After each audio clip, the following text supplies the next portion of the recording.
What is up? Hey everybody. So welcome back to the EduBeat podcast. We are so excited that you're here. We are starting this new podcast. It's our second podcast of this EduBeat podcast. Second version. What is wrong with me? What are the words coming out of my mouth right now? I don't even know. Um, but this is our second one. And we're so happy to have you here. We're really excited to talk about some EduBeat news on the streets that we have ready for you, ready to go. But as usual, we are always going to start out with EDU adulting. And so, Sarah, what is going on in your world Oh recently? man. Well, I just got home from IdeaCon where I got to spend time with one of my favorite people in the world. Am I pointing the right way? There we go. There we go. Yeah. With the Mandy Freilich. So that was awesome. And it was so great to see you. It was so great to see all of our EduMatch fam who was in attendance. OVA fam was in the house. Big shout out to Stephanie, the executive director, as well as Heather, and everybody who was part of bringing that conference together. And I mean, it really filled my cup in ways that I didn't even know that I was missing until I got there. And then I was just like, what is happening? This feels like the old me again. So, so I absolutely loved it. So just huge shout out to you. Huge shout out to everybody involved. So what about you? What's up with you in terms of adulting? Yeah, I mean, agreed. IdeaCon was amazing. And for those of you who are not familiar with that education conference, you can find it in Chicago about this time of year, right outside of Chicago. And it's hosted by the Illinois, some acronym Regional Educator Association, I think. regional, but it's IDEA. No, I said digital. Oh, digital. I'm like, IREA? no. Yeah. Um, and it's hosted by IDEA, and it's always a really great conference. And so that was a lot of fun. And EduMatch had a booth there, which was amazing as well. We were able to talk to some people about what EduMatch does and make some great connections and partnerships. And so it was a lot of fun. Yeah. But it is crazy. You forget how much seeing some of those people fills your cup and kind of puts pep in your professional step again, for sure. Yes, indeed. Yes, indeed. Just all the hugs and just being in that space with all that energy. It was so amazing. And now I'm just yeah, I definitely want to come back to that and, dip my toe back in the whole conference space because it was a huge part of my identity pre-pandemic. So, it felt good to be back. Yeah. Yeah, absolutely. And the OVA team put on a fantastic kind of like a mini keynote event on Tuesday morning. And so there were four keynoters, and each one did, I think it was about 12 minutes of a keynote that was really amazing. All four did fantastic. And so that was uh, really that would have been worth going alone if there was no other things. It would have been that event. So congratulations to them as well.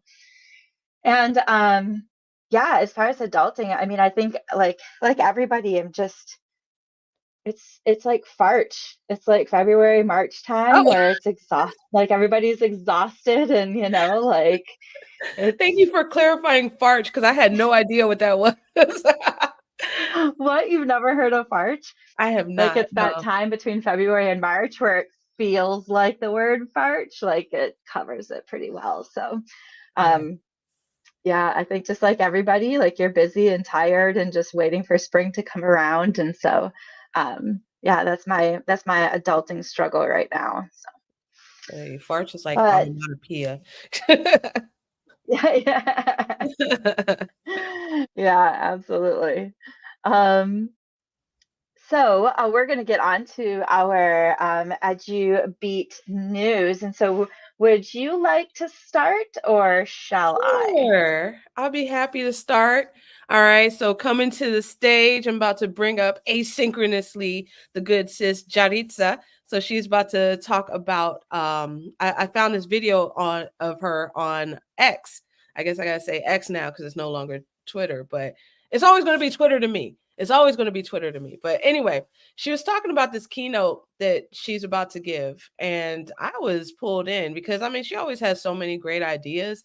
And I learned so much from her. And I just thought that this topic was amazing, just kind of reframing the way we talk about creativity. So let me pull this up.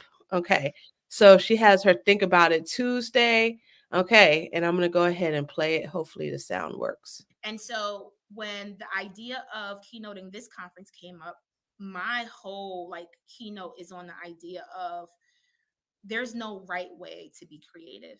We're all creative in our own way, right? We think outside the box. No two people think alike. No two people have the same interests. But what brings us together is this idea of accepting that. And so, Yeah, so I thought that was dope when she was talking about how we all are creative in our own ways. So just wanted to share that. So what are your thoughts on that, Mandy? Yeah, I love that. There's I wish I could remember which of John Spencer's books it is, but he had broken up the different type of creatives into like he named them and gave descriptions, and I've used that for a while to help people see what kind of creatives they are, because it's not always the people that can draw and play music and all of that kind of thing. There are many different types of creatives, and I've come to figure out over the course of my adulting and my professional adulting that my creativity actually is in taking something, an idea that somebody else has, like you, and like riffing off from it. I'm not great at the original ideas, but I'm better at riffing off from other people's ideas and trying to improve those. And so like that's kind of where my creativity lies. And so yes, I love everything that she says.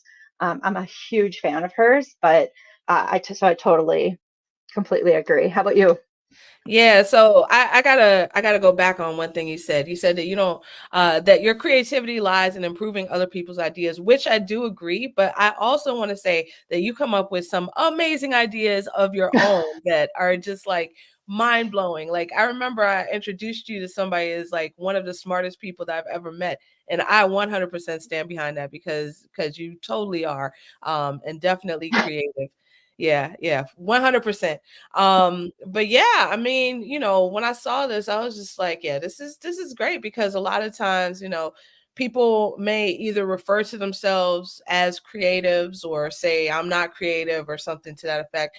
But each of us is creative. Like Mhm. it doesn't matter what we're doing. Like if somebody is, cooking a new recipe or like something like that or creatively finding a way to troubleshoot a problem. It's all creativity. And it takes Mhm. all different types of people in the world for it to go around. So, everybody, Mhm. I agree 100% with what she's saying, that everyone has their own mode of creativity.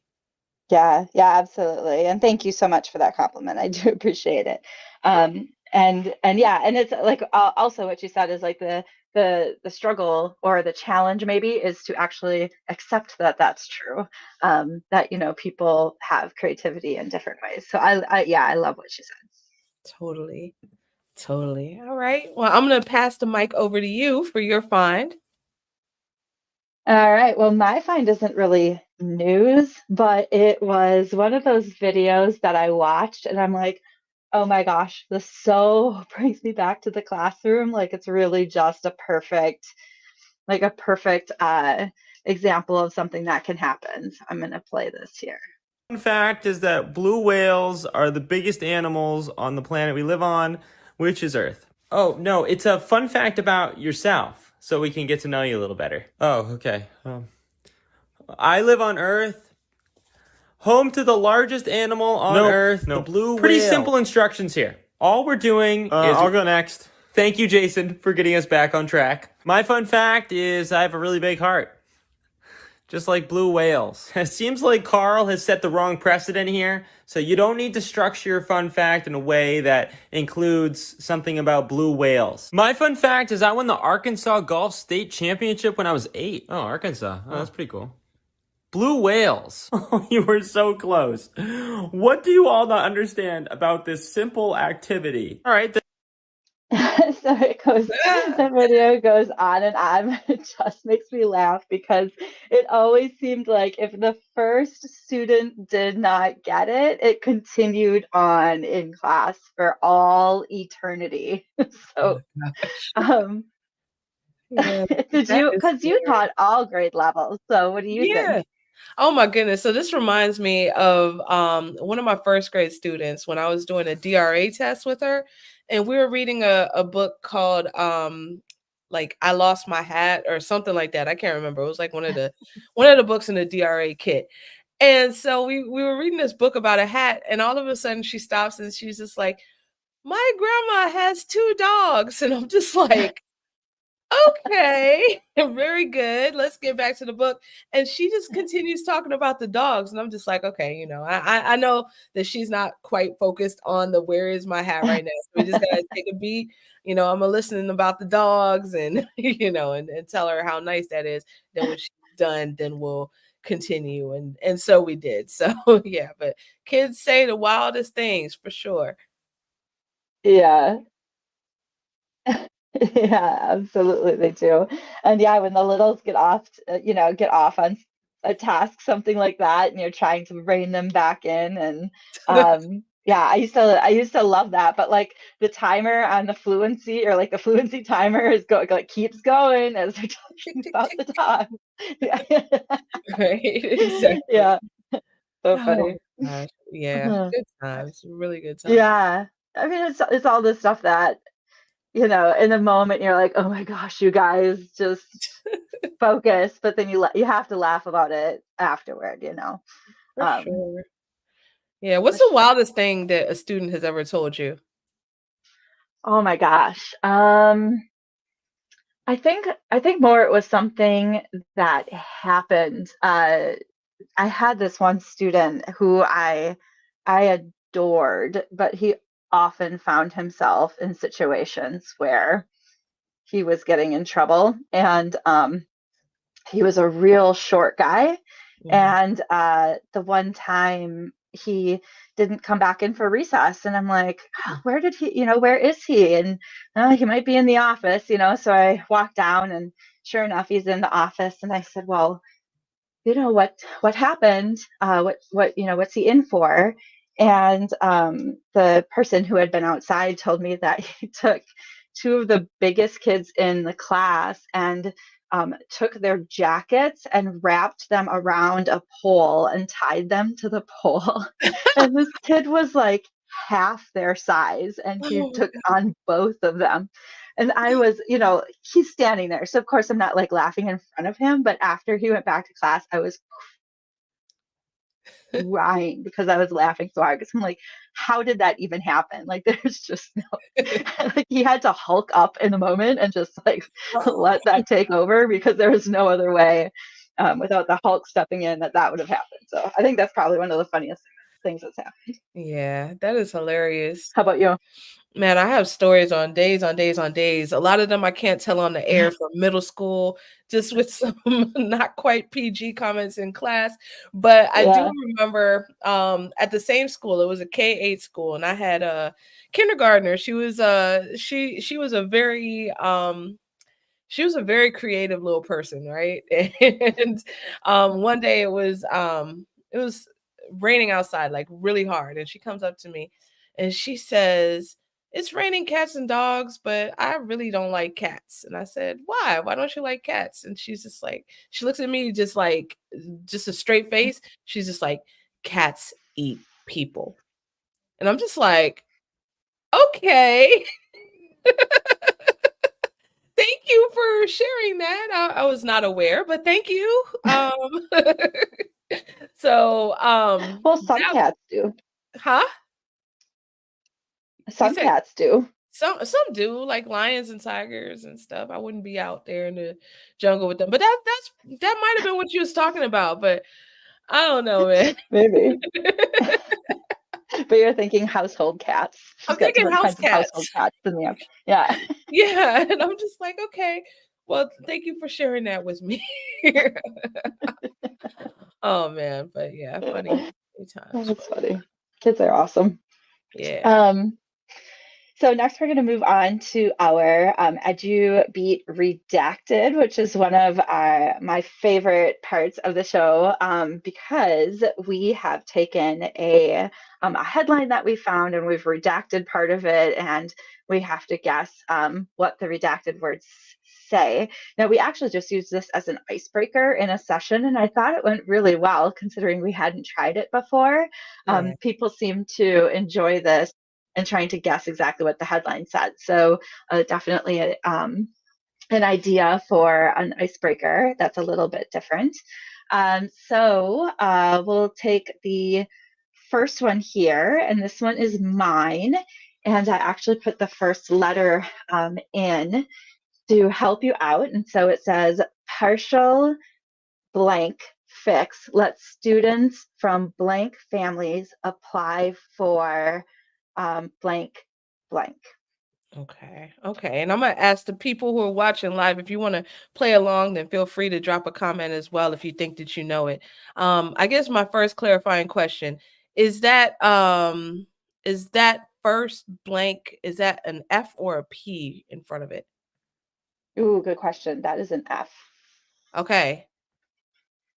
All right. I can tell the last two words are probably financial aid. Mm-hmm. Partial.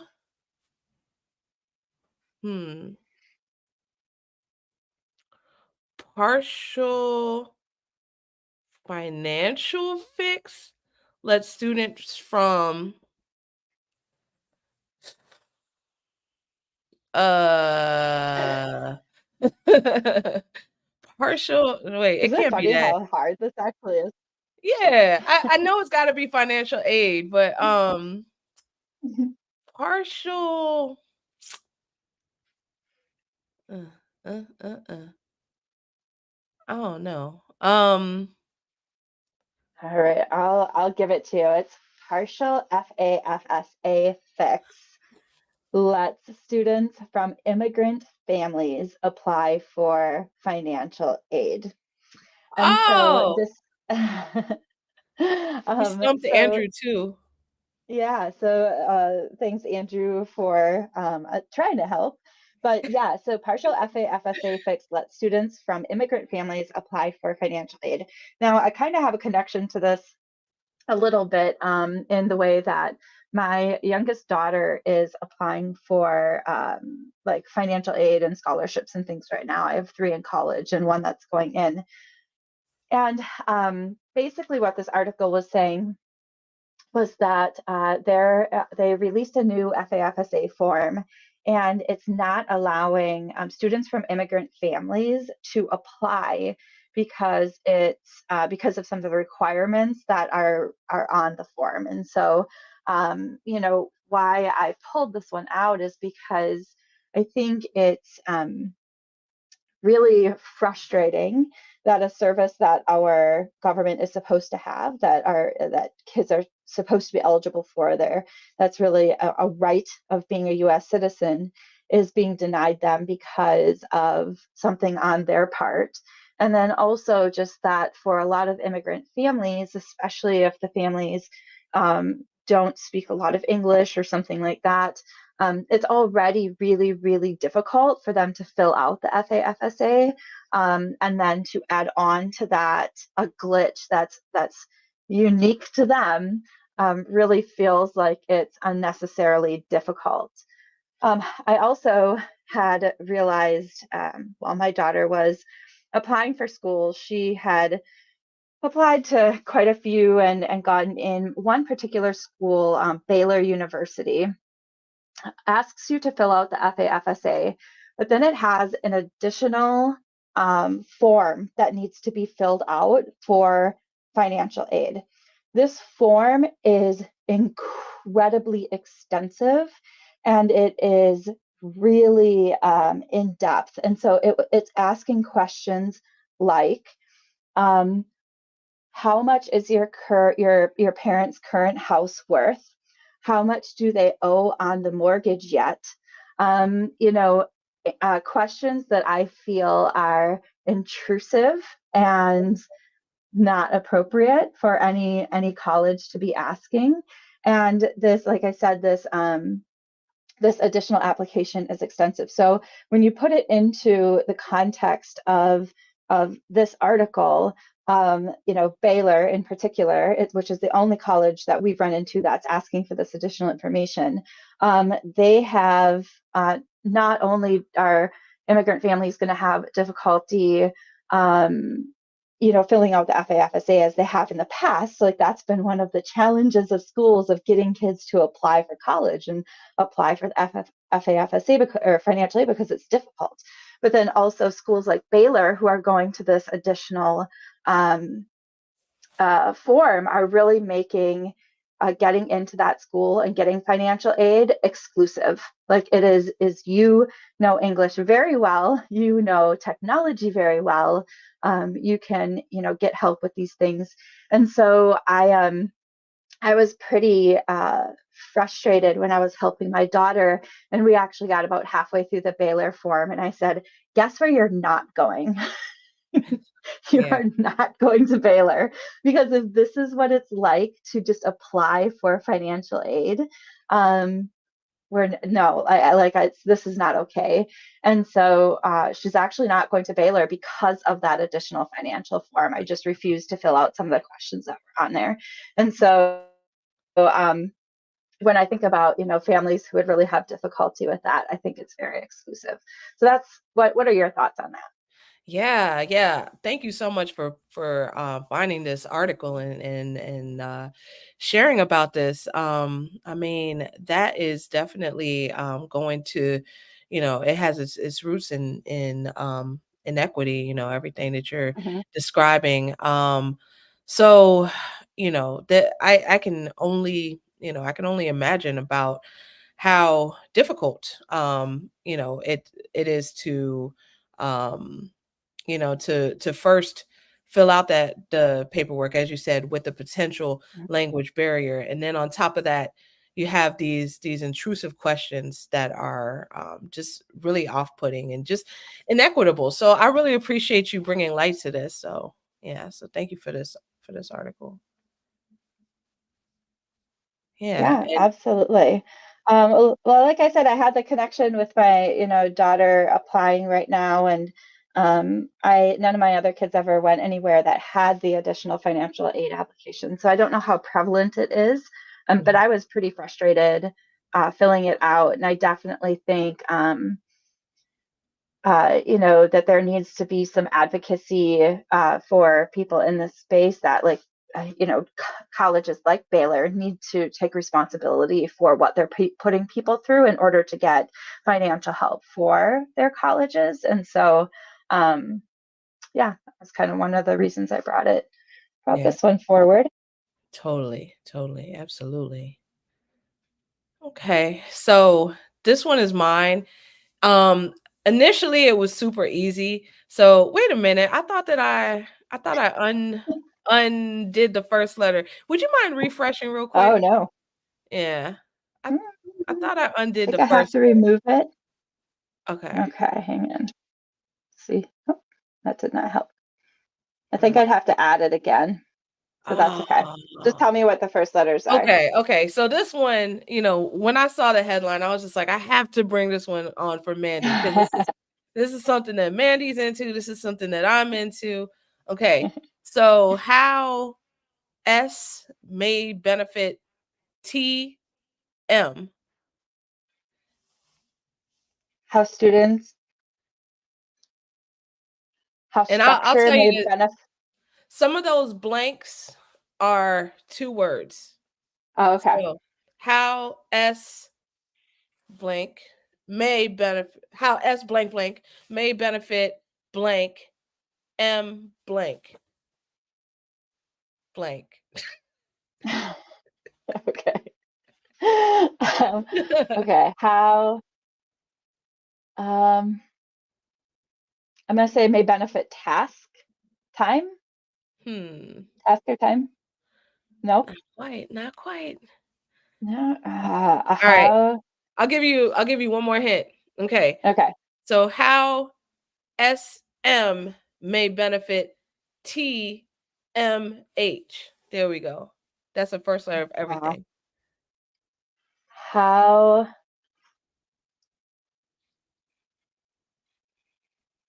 How? I don't know. Students management may benefit to do hype. All right, audience. Do y'all have any guesses before I spoil it? Let's see. Cue the Jeopardy music. Dun, dun, dun, dun, dun, dun, dun. Okay. So the correct answer is how social media may benefit teens' mental health. Oh, geez. Yeah, so that was an Yeah. opinion piece in Ed Week, and I wanted to bring that to the forefront because I know that we've had conversations about it. I know I've had lots of conversations about it. There is always like the the um the grim side of social media.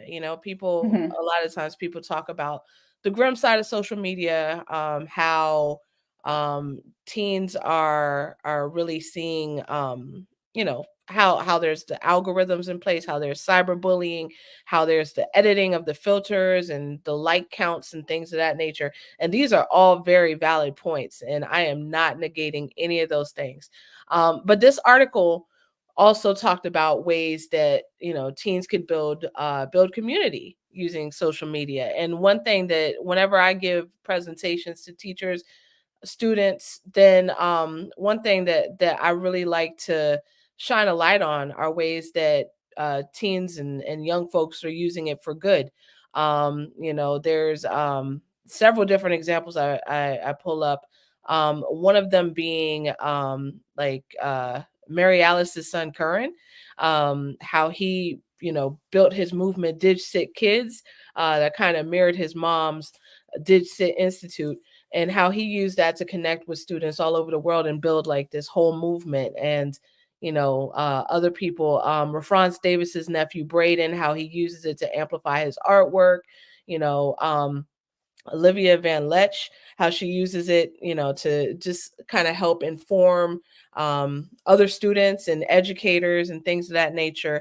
And the one that really kind of drives it home for me was the March for Social Justice and the students from Parkland who really turned such an unfortunate tragedy into something very positive. So, don't I'm not trying to put in a plug at all for my book, but wrote about this wrote about this in the ISTE digital equity, the green book.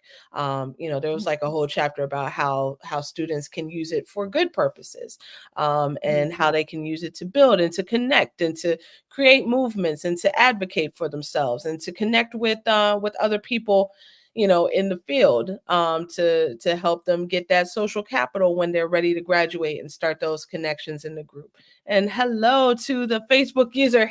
Hey. Yeah, so definitely wanted to just share that part. So what are your thoughts on that? Yeah, well, I think like this is a lot of I've heard a lot of this from Jen Cassatot as well, since she's like, Yes, shout out to like, Jen. yeah, one of my best friends too, and so we have this conversation a lot, and it's really it would be difficult to ignore some of the things that are coming to light about mental health and stuff about being online, screen time, all of those kinds of things. But I do think that, like, we started out talking about IdeaCon, and how, like, those relationships that we created at IdeaCon, even as adults, those were created online. We met online, we created community online, and you could know somebody for years before you actually met them. And so I think that in that way, something like going to conferences or having a meetup with people that you've met online is really a testament to how social media can make you feel like you belong and make you feel like you have a community that really understands you and respects your ideas and things like that. I also think any of us who have been on social media regularly also know and understand the pitfalls of social media and comparing yourself to other people and why did they get that opportunity and I didn't get that opportunity, or even feeling like you don't belong in a particular group that you wanted so badly to belong in. And so when I think about those things, and then I think about taking those experiences and putting them into a teenage maturity, understanding, and things, I still do think that the feeling of belonging, the feeling of community is still valid for them. And especially if you are a student who feels very alone in your high school. You're we were just talking at IdeaCon, they had a Dungeons and Dragons, um, thing that they did one night where people went and they played Dungeons and Dragons. And, if you were the only Dungeons and Dragons player in your school, going online, going through social media was a way to find more Dungeons and Dragons players, things like that. And so, so I mean, I do love this. I think, like with anything, it's moderation. Yes, You that's the know, key. Yeah, for sure, for sure. Yeah, and I'm glad that you said that. Like there with everything, there's pros and there's cons. So I definitely agree with you 100%. But I love the fact that we're having this conversation again. Shout out to Jen. Shout out to everybody who's doing this work in terms of helping our Mhm. students navigate this space, because I mean it can be a tricky space, but some kids are absolutely just bringing their A game and getting the most out of it that they Mhm. possibly can. So huge, so huge salute. Yeah, but that's all I have. So, Yeah, and I wanted to give a shout out to Amy for tuning in and saying hi as well. yeah, absolutely. Um, Yeah, so thanks everybody for tuning in. We really appreciate everything that you bring to the podcast, and we hope that if you did miss our podcast on January 30th, you can go back and you can find that one and listen to that on Spotify, and pretty soon you'll find the link to to the EduBeat podcast on our website as well. And so that's really a wrap on today's EduBeat. Again, thank you so much for tuning in and syncing your heart to the pulse of educational innovation with us.